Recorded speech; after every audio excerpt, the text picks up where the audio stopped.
Aloha! Here from Seattle, Washington. It's another episode of Engaging Virtual Meetings podcast. Today, I will be producing a program called the Lahaina Luau. Look on my feed for a free virtual ticket. I help to put this program become hybrid, and it's going to be a benefit for the Maui Food Bank, where my very good friend Marcia Sharp, who is on the board of that nonprofit, and Maui Strong will be there. We have a live ukulele player. We have a live Hawaiian comedian. It's 2 hours of amazing music and fun, as well as benefit and a live report from Lahaina. If you want to know what's really happening in Lahaina, especially now as the media starts to fade, tune in tonight at 6 to 8 p.m. For the rest of you who are on here, hey, do me a favor, wherever you're at, hit subscribe, share, like, or comment. We love you for that. In addition to that, just to remind you that my conference, the Engaging Conference, is going to be here. The Secrets of Planning Engagement, October 23rd through the 25th. 2023 this year. You can just go get a free ticket. I gave you one, engagingvirtualmeetings.com/con. We have all these amazing people, including Deb Eckerling, where this person, Deb Eckerling, invited or interviewed our guest yesterday on an amazing food podcast. And if you want to subscribe to this podcast, just go to www.engagingvirtualmeetings.online and then click the subscribe button on one of your 13 amazing platforms. Did you know the number one platform for this podcast is Spotify? That's correct. All right. So this guest has got a big sheet. She has written for AARP. She has a new book out. She has traveled the world with a hula hoop. That's enough to make you just stay here and figure out what's going on. Let's welcome our guest, Lisa Niver, one of the top dancers. Hello, it's so exciting to be here. Thank you, John. And I love, so by the way, Lisa Niver has the smallest design of all time on here. Wait, leave the title up here. One breakup, 6 continents, and feeling fearless after 50. You know, the great part is each one of those lines is probably a book, but I think there's no book that has all 3 of them. Is that correct? Thank you so much. I'm very, very excited about my book, and I'm so honored to be here. Aloha. Aloha and mahalo to you. Thank you, Lisa. Yeah, so tell us, do us a favor, Lisa. For my friends who don't know you yet, like Deb does and I do, tell us who you are and what you do, and of course, we'll get into your book sometime during this interview. Well, again, thank you so much for having me. And I really appreciate hearing about what you're doing to help the people in Hawaii. It's a really important time to stay connected and help our friends around the world. So for me, I'm a travel journalist, and I worked for almost 7 years on cruise ships, sailing the seas. I backpacked for 3 years in Asia, and I've been writing about my adventures. And it's been incredible to meet people like Deb, who interviewed me, and to be on your show today and learn about how to do better meetings. Well, I once had a program in my early stages of my company. It was called The Journey. And the goal was, it was a 9-month class, and 6 months into the class, you attempt to summit Mount Rainier. And the key lesson, of course, is not to get to the summit Rainier. The key lesson is everything that happens to you on the way to whatever big goal that you selected. And so when did you make this goal? I mean, did you actually make a goal that's associated with this? So that's a really interesting question. It's kind of a chicken and the egg. So when I was backpacking, I was married, and I came back to America alone, and I ended up getting divorced. And during that time, one of the things that happened was I finally worked on a problem with my eyes. I had always thought I was very clumsy, and it turned out I was never clumsy. My eyes didn't work properly. And so during my divorce, I finally got the right kind of therapy. And the eye doctor said to me, now that your eyes are working better together, you should do some challenges. And he recommended tennis. And eventually that turned into the 50 challenges before 50. That's the book. Wow. Yeah, one of my top friends, she's a deaf woman comedian, and she was labeled retarded when she was young, and years later discovered she's not retarded. She's deaf, you dummies. Who's retarded now, right? And so she talks about how labels, can really affect you, whether they're true or they're not. right? Labels definitely affect you. I felt like I've read a lot about, as an educator, people finally getting diagnosed as dyslexic, and they say, I'm not actually stupid. And that's what they were called. And so for me, that when Dr. Brodney told me, why don't you try playing tennis? I was like, that sounds very frustrating. But I persevered. I don't still play tennis, but I did a lot of other things. And so that's how it got started, was taking my new vision skills on the road, turned into 50 challenges, and then eventually became the book. Yeah. So you don't play pickleball like everybody else right now? Like, pickleball is the thing, right? That's the It thing. is so big in LA. I swim and I scuba dive and Ooh. ski. Ooh. I swim, I scuba dive. I was actually an award-winning swimmer in our community pool. I got sixth place in city. Then I'm a scuba diver. I'm PADI certified advanced. So we actually got to go to the wreck of the Rhone. All right. Oh, Remember the movie The Deep? hmm. I dove that. You can dive that. It's in 70 feet of water. It's in the Virgin Islands. Top 10 dive. Definitely have to go. And I don't ski, I snowboard. I was thinking that you were going to say surfing, because we were saying aloha and mahalo earlier. I was a sponsored amateur skateboarder. So if you ever saw the movie Dogtown and Z Boys, Uh-huh. I was two teams after that team.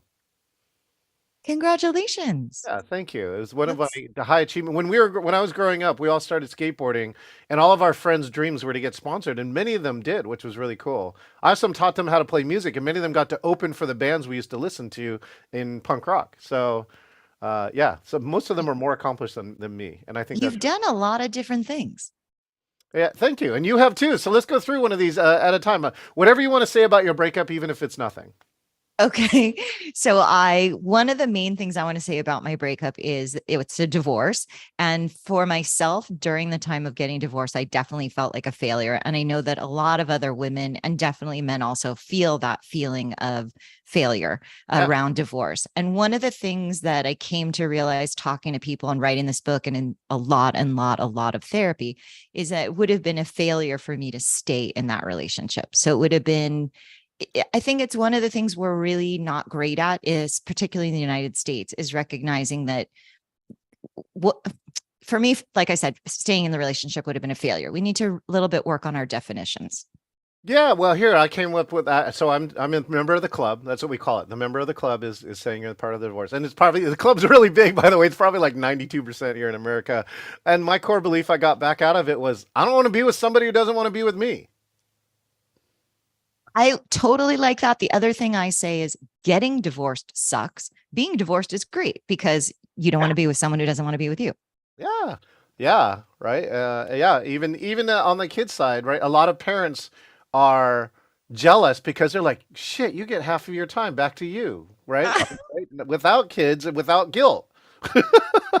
And so, and for a guy, by the way, that's about the max here in America is to get half of the time. So Right. That's true. that's my other tip too for guys. I've talked one or two at least of my friends into it. I said, ask for the max. If you're a guy, right, and you have a friendly, partner or ex-partner on the other side, ask for half of the time because as a dad, most dads get cut out of this, right? It can be very unfair for males in that divorce process. Very humbling. I do think that is a real big issue, is the kids and the time. And I do have a very dear friend who stayed married longer than he wanted to, because he wanted to see his kids every day. Yeah, yeah, yeah, yeah. So all the parents out there, I did have this one piece, Lisa, too. I think there's like a very big hole of like not good. There's almost no resources for men getting divorced. There's like every book is kind of written, I think, on the women's side, but there are very few. It feels like very few on the men's side. And so we talked about creating a class because, right, I'm a trainer. We have lots of facilitators. We have some very talented people to help you through what I felt, to be honest, was the hardest time in my life. Hmm. And it would be great to like be able to go somewhere and go through that experience with other people and do it in a positive way, because you are tempted so many times to do negative things during a divorce process, and most of them are pretty justified, not gonna lie, but they don't make you a better person. No, it's true. You don't really want to be part of a war of the roses, right? Like you don't want to go to the lowest. But I think that's a really smart idea because I think we do need models of how do we separate well. And I think labeling everything a failure limits the resources for it. Like it's a transition. When I left graduate school, I was in med school and I left, there were resources of career counseling, like there were people to talk to. Yeah. And we don't really have that in a great way. I think you're right. A lot of the books that are for women, men have feelings too.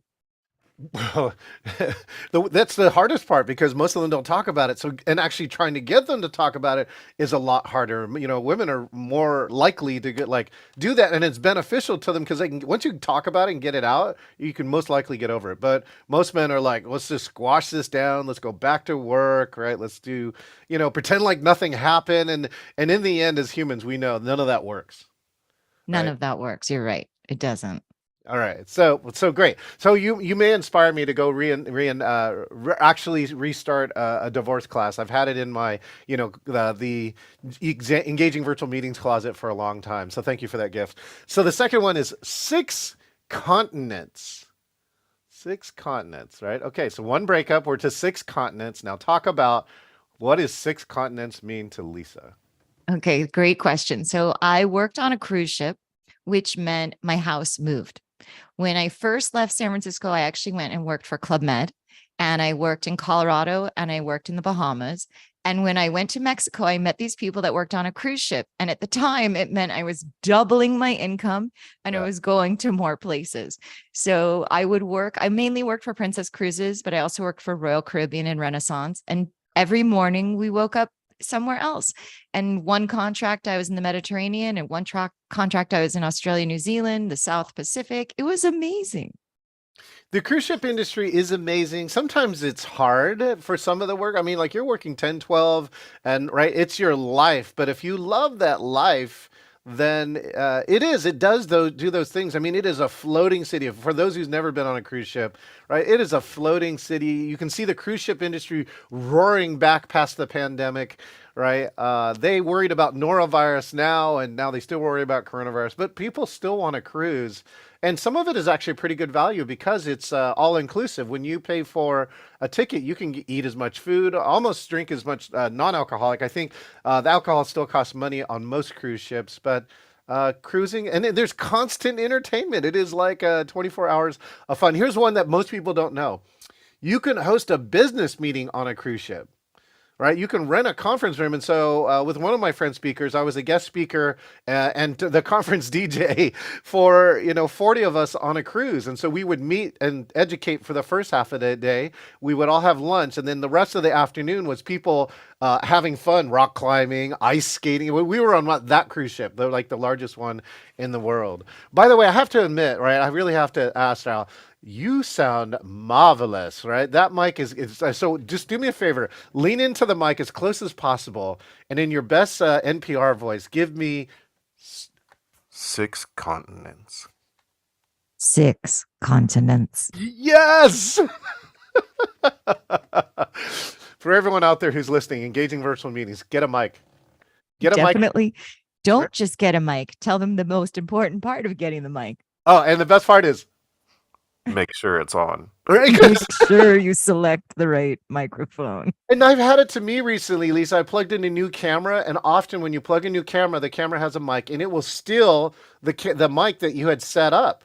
So in this case, either in Zoom or one of my preferred ways, Lisa, is to go back and you got to change the system settings for whatever computer you're on, because that will change it at the source, and by default, it'll pick that mic.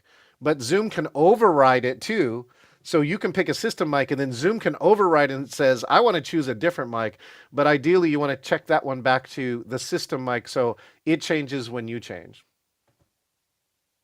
You know so much. It is incredible. I really loved reading your book.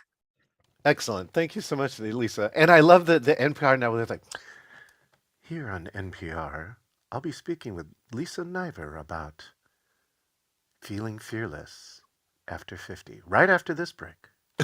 All right. I I did really like your cruise ship commercial. And I just want to say that there are quite a few cruise lines right now that offer a drinks package. So that can also be included. And many of the companies, especially the river sailing like Viking or Riverside, include a lot of the tours. So it really is at the end, you don't have a surprise because that's the worst when you're away and you think, wow, this is so great. And then you get your bill and you're like, this was not so great. Oh, I know. They'll sneak you up on the bill. Okay, but I do have a funny side story before we go to feeling after 50, right? Is that we were cruising with somebody else's kid and they were in the arcade. And in the arcade, somebody had left their drink card right on the game, and he goes, what's this? And it's like the name was like Justin Stever or something, right? I forgot what the name was. And so he came out there and he goes, that's a drink card, because I didn't right? I didn't that's this family did not buy a drink card for their kids because they didn't want them drinking soda the whole trip, right? And crack, so the kid gets one of these and suddenly realizes he can order soda at anywhere at any time, right? And so yeah, so he became Justin Stever for the whole trip, and that was the whole joke. And then he would buy sodas for sometimes for the other people, and I'm sure that was not legal, but I just thought it was really funny that if you go cruising, sometimes look for the lost drink card. That can be really useful. Actually, the arcade is a pro tip. So when I first worked on the cruise ship, I was a youth counselor and then I was cruise staff and I did a few other fun things. But one of the things I used to make sure that parents knew is sometimes, depending on, I don't know how it's set up now, but your child's room key is a credit card on the ship Yeah, and they start spending money in the arcade. And yeah. so one of my friends, I said to her, hey, did you turn your kid's card off or cap it? And she said, what are you talking about? And she went to the front desk and the kid already spent $200 in the arcade. He didn't know. It said tap. So he tapped. That's right. That's yeah, just like online. What do they call those virtual goods, right? It's like people have run up parents' iPhones, getting the in-game purchases, Yes. In and game. it's just as bad as roaming, right? 4 grand roaming. Whoo. Okay. All right. So the last one here is feeling fearless after 50 with the title Bravish. So yeah, I want to hear what does feeling fearless mean, and also what does the title Bravish mean to you, Lisa? Okay, thank you for asking. So I did these 50 challenges before I turned 50, and now I'm over 50. And one of the things I noticed when I was picking things to do and thinking about challenges from the very beginning, I was against every idea. And my first response to everything was, nope, I can't do it. I don't want to do it. It's too scary. It's too hard. I won't do it. And I started really small. And by the end, they were big, giant challenges. And one of the things I noticed after I completed them was when new things appeared to me, my first response wasn't, no, I hate it. I'll never do it. That's so stupid. Forget about it. Now I'm running towards them. Like I was in Toronto and I was with a friend and we went to the CN Tower and you can take a tour, but Yeah. you can also go outside on the top level of the CN Tower and walk around on the outside. And my friend and I saw it, and my friend said, that's terrible. It makes me nauseous just to look at that picture. And I was like, I am doing it. She said, you're not scared? I'm like, no, I really want to go. And I ended up being raining the day I went. And they go in the rain as long as there's no lightning. Like, are you sure you want to go? I'm like, put the harness on me. I'm ready. So that seemed like a big shift for someone who was like, nope, I don't want to play tennis. I don't want to try new food. I don't want to do anything. I don't want to go a new place. No, no, Wow. no, no, no, no. Wow. Yeah, that was like we remind me of one that was like that. So my coworker goes, "Hey, there's a SpaceX launch, and we're in Orlando, right? We're at Disney World, so we're really close." And he goes, "Yeah, let's go. Maybe we'll go watch it." And he was just in his head. He didn't say anything, but in his head, he was like, "Let's go park our car somewhere and watch this." But what I did with it was like going, well, where can you watch this? Then you see the closest a civilian can get is to go to the NASA Kennedy Center, right? And you'll be in a special event that's 3 miles away from the launch pad is the closest you can get. Because I Okay. mean, it is amazing. So we got there, and they launch is like 11:30 p.m. and there's a huge line there. There are people from Italy and Australia. There are like all these super space fanatics. Like the line waiting to get in was more fun actually, I think, than the launch itself. But we finally got in, and you get a private tour of there, and they actually drive you down the runway where the space shuttle lands, right? And tell you like all this stuff. I mean, it is long too. It takes a good 12 minutes of driving at full speed in a bus to do that. And then we go to the launch. And my friend, he was a SpaceX fan. He's an Elon Musk SpaceX fan, and he had never seen a launch. And when we saw the launch, he told me one thing. He goes, "It's not the sight, it's the sound." He goes, the sound was so loud, like his pants were waving from the sound of the rocket, even though you're 3 miles away. And it's nighttime, so the rocket is just like super bright. And you can see it all the way out into the stratosphere. And he was completely blown away. And the whole part comes from that, from saying yes, right? Saying yes. Not, we're not just going to sit on a beach and watch it because it would have been totally different. We want to go to the official place to see it where you can be the closest. I think that's right. And I'm putting that on my bucket list. I have never been to a launch. I want to go. Mm, but I think you're right. I sometimes feel like I'm playing that improv game, yes and. Mhm. You know, how can we make this better? Like, okay, we're going to go to the launch. Well, let's go to the official place for the launch. Or how can we, do we want to just watch someone else do it, or can we do it? Like one of my challenges, I went in Shark Reef at the Mandalay Bay. I was inside the exhibit, Oh, yeah. and I thought the fun part was going to be being in with the sharks. I mean, I love, love, love scuba diving, and I love sharks, but honestly, one of the best parts was the little girls high-fiving me.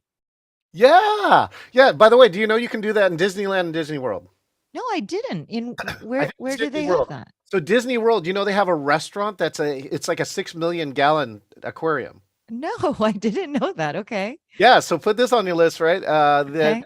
you can dive that, and like the best part is because like in Disney, right? They say you become the part of the show, right? You're the star in this case. And so there are 10 divers who get to go down. And by the way, the dive chart is hilarious. It says like conditions, right? 0 inch waves, right? No current.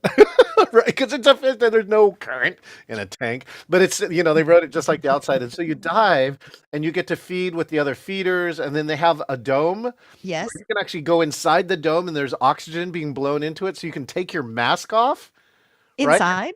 and talk to two people, right, and then put your mask on and regulator on, and come back and redive, and then you get to go there. And when this comes out, they give magnetic whiteboards to all the diners. So you can come in, and we came there and we were doing flips, right? You do somersaults because you're weightless. And then they write stuff like, how big is the shark? And we go, this big, right? You can't talk to them, but you can do body motions, and they can write you notes. And so the whole part, you can, that if you don't dive, is to go there at the dining time, ask them when is the diving and feeding time. And that's when you'll be able to see people. So, things like that, that you say yes to, that you need to learn to discover. One of the other ones is I segued through the Epcot, in the world, right? Yeah, yeah, yeah, yeah. Uh-huh.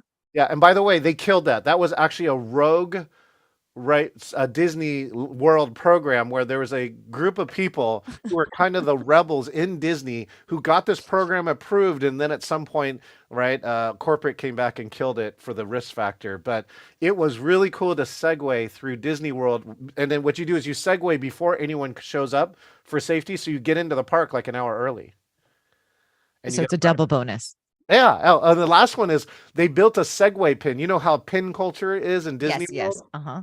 Yeah, I have one of the only or very few Segway Disney pins, and what it's cool is that it's a motion base. You can actually slide the pin forward and backward as if the Segway is moving. Wow. I think I feel another book for you happening. Bravish too. Aloha, Seattle, surprising tips. Something like that. We'll have to workshop that. That's not quite right yet. We'll get right on that. All right. Well, speaking of which, all right. So, how much virtual did you do in the last 3 years? I did a lot of virtual during the COVID coaster. In fact, I took 10 classes at UCLA. Wow. Wow. Can you name one or two of them? Yes, I took screenwriting, and I took meditation, Oh, and I took the geography of Los Angeles. It was incredible. that's right. You're in LA, right? hmm Yeah, Yeah, yeah. most universities in the United States have a project for seniors 65 and over, have a special access to university classes. But UCLA and Temple are the only two I'm aware of that start at 50. And so during COVID, I got a message about senior scholars. And since I was home being a travel journalist during COVID, being home was a lot of days at home. And I was reading every single email I received, which normally I probably would have missed that email. But they're like, would you like to take classes at UCLA? I'm like, yes, I would. Thank you very much. You can only take 3. I'm like, I will take 3 every time. Thank you. Ah. And they were all virtual. And it was fascinating to see how things, what I loved and things that I was like, oh, that's not so great. Yeah, let's go through that list, right? So in these classes, right, what did you love and what was not so great? One of the things that was fascinating, some of the classes were through the film and TV department, and I Sure. was working on my memoir, so it was great to talk about writing. And one of the classes was super well produced, and it was literally like watching a documentary, but there was no interaction. Yeah. So I watched it like television, and I learned a lot, and I took notes, and I read books, and I appreciated the access, but it didn't really feel like class. Not that I didn't learn anything, but it was, I had to adjust my expectations. But let me just add that part, right? High production does not mean engaging. And what I mean by that is like, Hollywood took the Hollywood view, which is like, let's produce the crap out of this, which is great. By the way, I think a lot of us are starving for better production. Like when you see little things like this, you're like, how does he do that? I'm interested now, or as opposed to the default blur or whatever background that we're normally seeing. So there is a need for high production. And, right, I think it's got to be matched with engagement. And there are so many things you can do for engagement that don't cost anything. Like all the professor had to do was going, Lisa, what do you think about that last part? That's it. If you want engagement, engage. But this class didn't do that. They took all the time and they said, we need to push as much content to you as far as possible. And in that end, and Lisa, of course, interpreted that as knowing no interaction, right?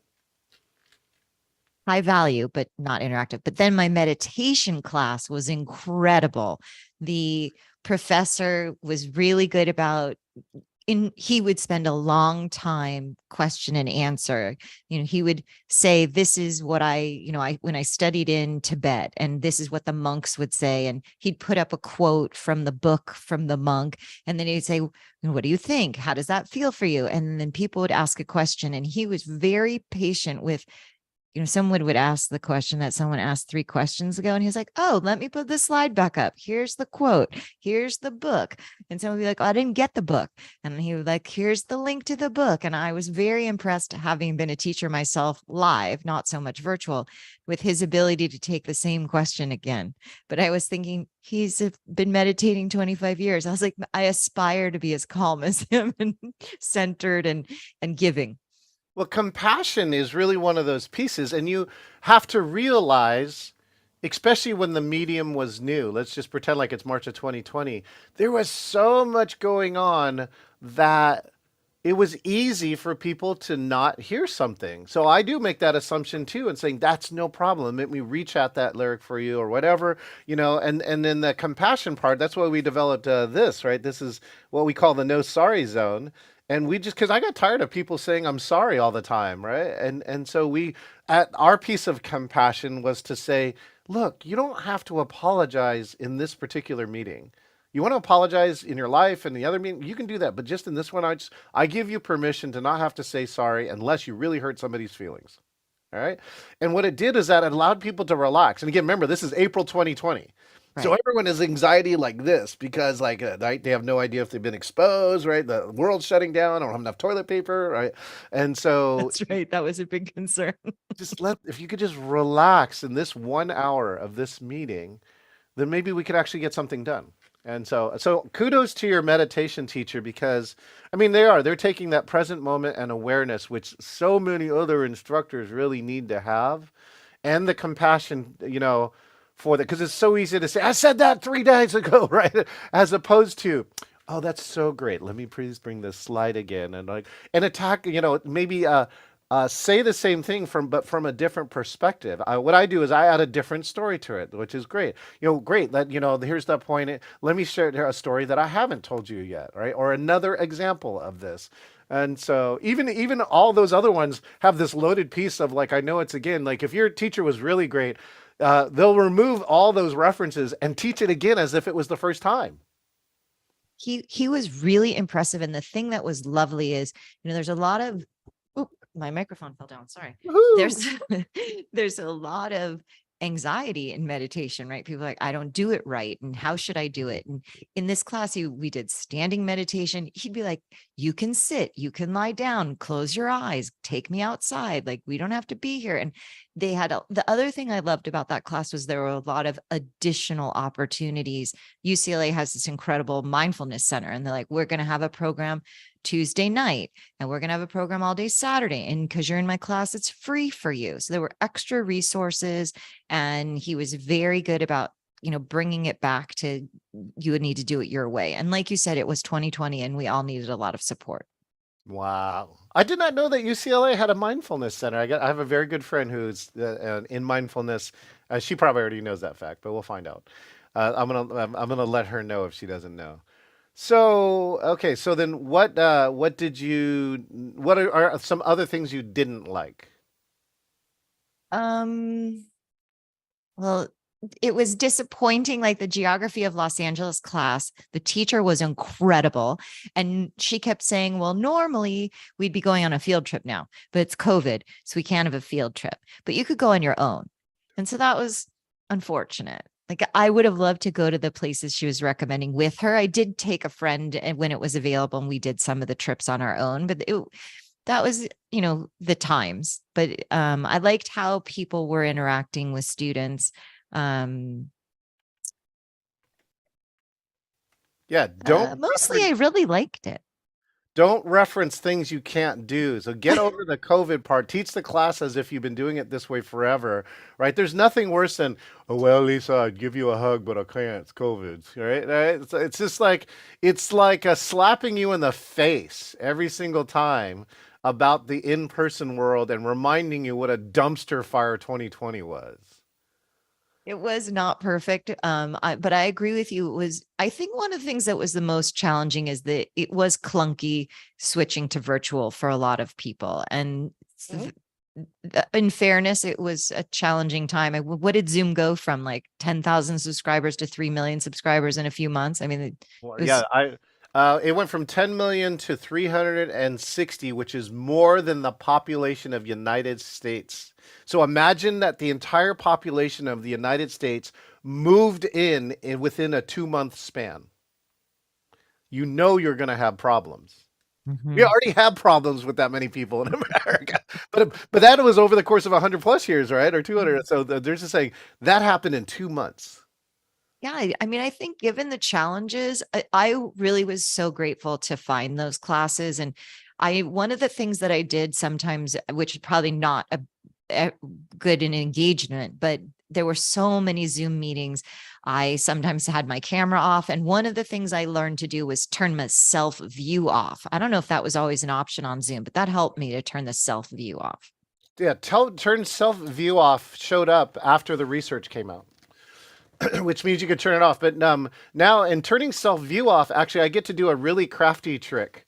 And Oh, the crafty trick, well, and by the way, so the people who don't know about Zoom fatigue, right? A lot of the fatigue comes from watching yourself and like you're evaluating yourself all the time, like oh John, look at this hair, this is out of place, and now I just backwards, I can't get it right, and you're not listening to the class, right? Like you just like focus on yourself. So turning the self view off, if you're one of those people, is a high feature. And one of the things that I can do is that if I turn the self view off, here, watch, I have a second camera. Let's see if I can actually do this. This is a very crafty trick. Let's see. Where is my well, so I can hold on a second. I know this is real time, people. this is real. Oh, I This know. is actually happening. It's not like the launch. It's a little bit different than the launch. Okay, cool. Oh, So I see you up top. yeah, okay. So I got another camera here. Okay, so what I do is then I turn my self view off. So I hide my Okay. self view. Okay, and now I got to remove my spotlight. Okay, so now I'm gone. And so now what I can do in this camera is do something like this.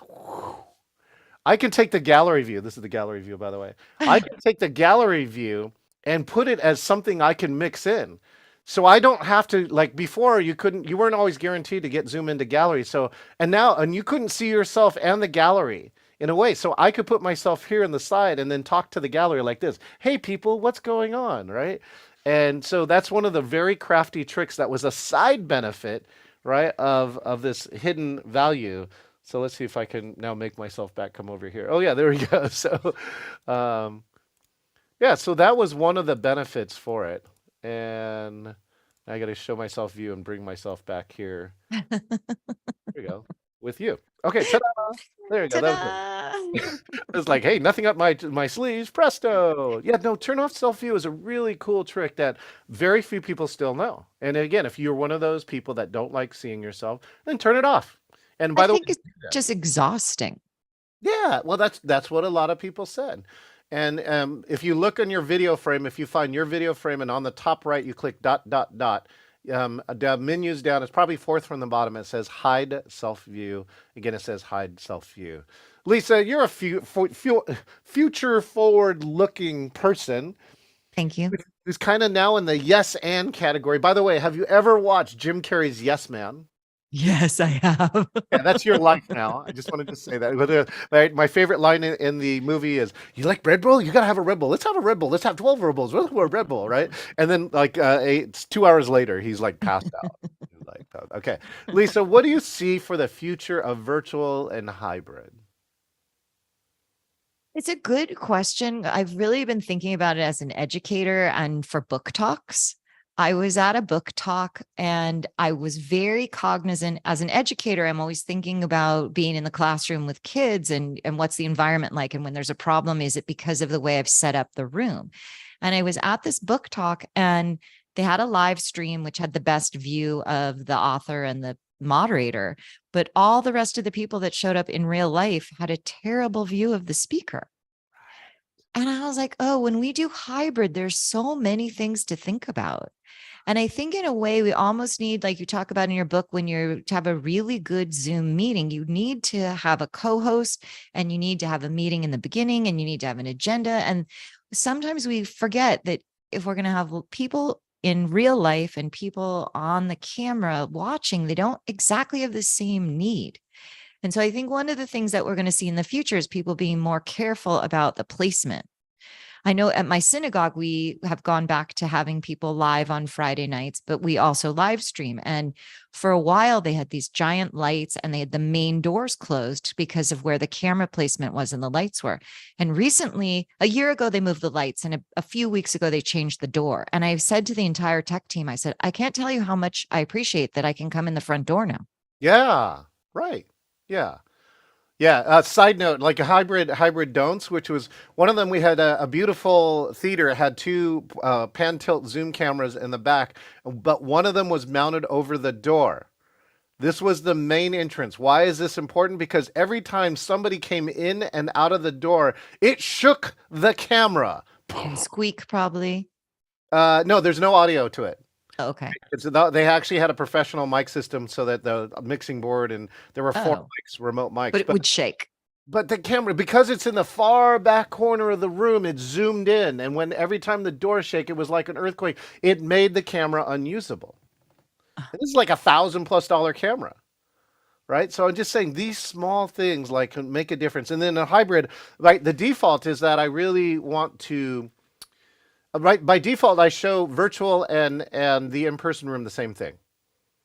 So basically, I duplicate the screen that's on Zoom for the audience so that they're seeing roughly the same thing, except that the virtual audience, the in-person audience doesn't see chat, right? And I can do that. Actually, I can show them chat if we want them to. But I mean, the second way that also happens with that, Lisa, is sometimes is that the in-person audience, if we have higher production, we just show the slide on the screen.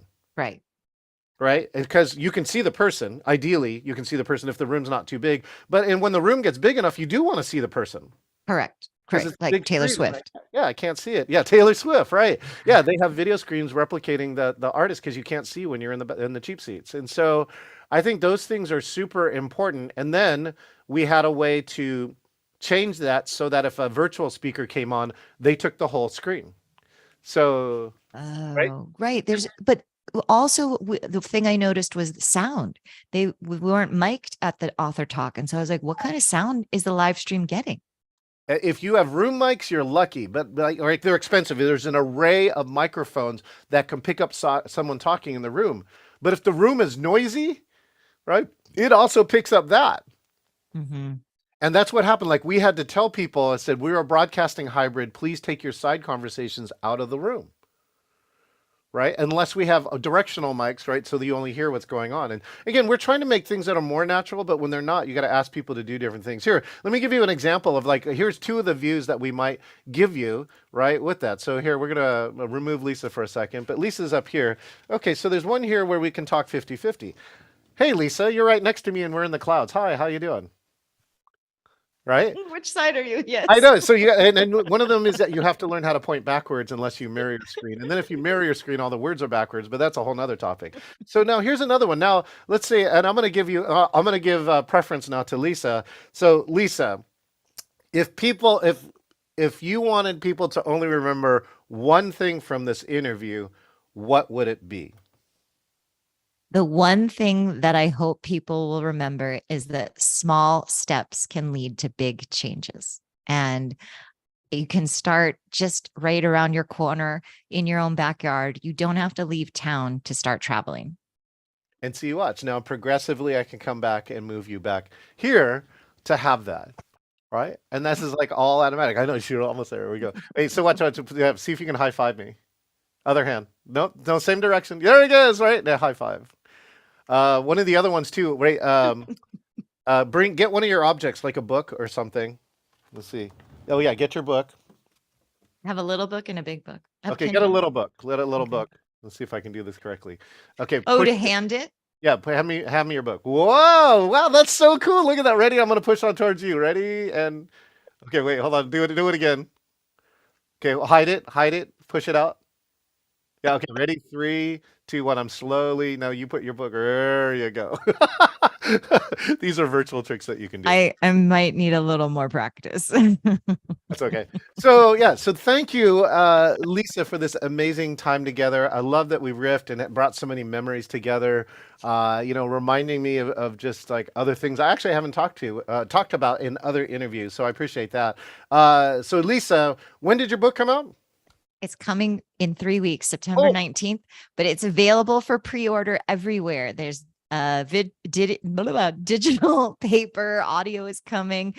My favorite tip to tell people is it's great to order at Target, Walmart, Amazon, Barnes and Noble. My book is available all of those places, but my best recommendation is to support your local bookstore, call them, order the book, and say that you'll come into the store and pick it up because you never know what other treasures you'll find when you're in the bookstore. Ooh, and so that would be, I think, was it Goodreads is all independent bookstore? I gave 2 links. Bookshop. Oh, okay, great. So with that, and I know that small bookstores, in fact, I can introduce you to one here in Mercer Island, owned by an ex-Microsoft person, and I believe my daughter's a friend or daughter. Oh, no, I take it back. My son's wife worked in the bookstore.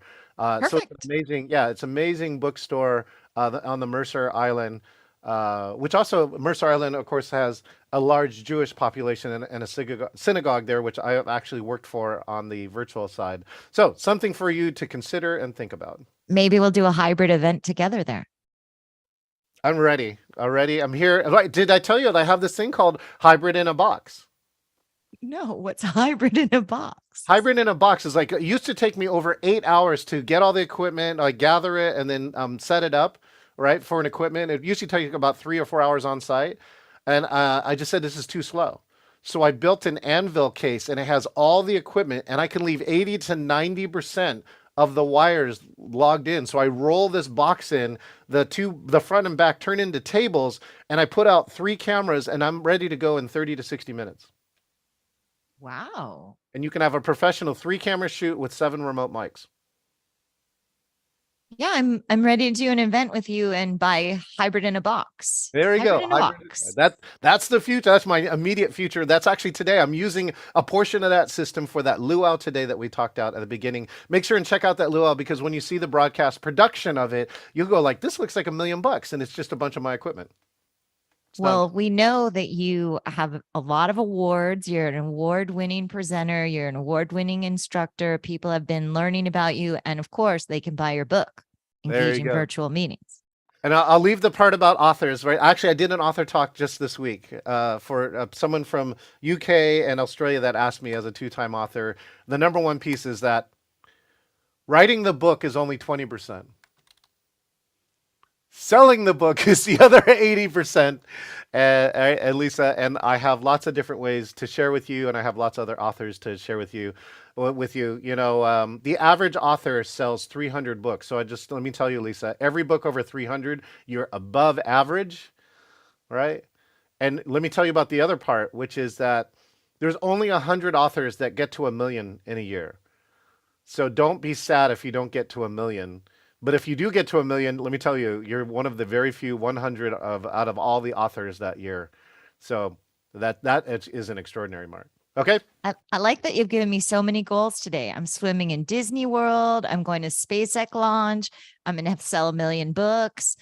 Wait, do you know, is Oprah or Reese calling me tomorrow? Which one? Maybe neither. Someone new that's even better. Okay, maybe that would be so exciting. I can't wait. And I have one other part. Let me just see. Have you ever had dinner in the Magic Shop in LA? The Magic Shop? The private club known as the Magic Shop. Do you mean the Magic Castle or it's somewhere else? Sorry, I apologize. Did I say Magic Castle? Yes. Oh yeah. I like the player piano. What's the name of that player piano? Like I don't know. Louise or Lucy or something? You've already gone? Yeah, do you want to go? I'll take you. Oh, no, that's what I'm saying. I got one of the magicians to give me an in. Okay, well, come on, let's go. Well, good. Well, I want you to join me and some of my other friends who you've never been to the Magic Castle with in LA. It's probably going to happen in December. I can't wait because I hope I have sold 1,000,000 books by December so that we can celebrate. Yeah, me too, because then you can pay the bill. Okay, thank you so much, Lisa. Congratulations and good luck on your book launch, right? May I wish you a #1 on any Amazon list for something or another, because that's the one you want to take to your legacy, okay? Well, mahalo. I hope your event goes amazing tonight. And thank you for this time. And this has been such a pleasure. Thank you so much. Excellent. Thank you, Lisa. All right, this is John Chen, and we've been here on another Engaging Virtual Meetings podcast with the one and only Lisa Bravish Niver. Go get her book, for crying out loud. The link is inside of the every broadcast that's on here on the live stream. If you want to subscribe to this podcast, we release a new episode every Wednesday. Go to www.engagingvirtualmeetings.online or search for Engaging Virtual Meetings podcast on your favorite channel. And the next piece is always the best part. Do you want to be the next guest here on the Engaging Virtual Meetings podcast? Well, you can. All you got to go is go to this link, engagingvirtualmeetings.com/meet, and select interview, and you too could be the next guest here on the Engaging Virtual Meetings podcast. Thank you so much. Mahalo. Please do something for the amazing people of Hawaii. By the way, the fact that came out yesterday, this Lahaina fire has been more deadly than 9/11. Here in America. That's how big a deal it is. Please do something to help our fine Hawaiian neighbors here in America. So I'm John Chen, and I'll see you next time here on the Engaging Virtual Meetings podcast. Always start people and keep whole people. Show you got heart.